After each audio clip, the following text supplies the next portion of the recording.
how to insert a clip art on your document. You click insert menu, you come up to wordart.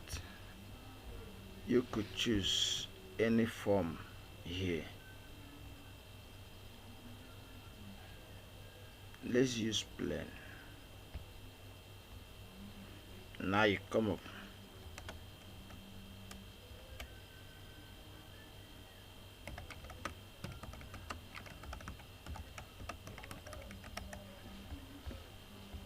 You could set the font or you could leave.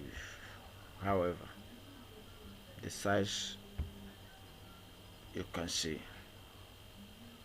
Now, if you want to change the shape, you can always change the shape here.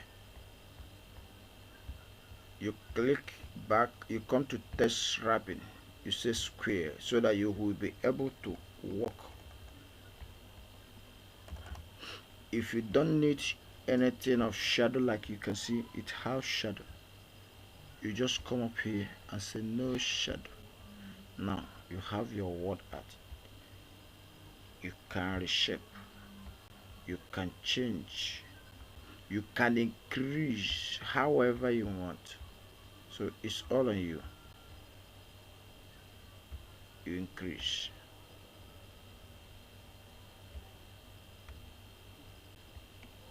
click this and justify. Okay, now you can move. If you want to move,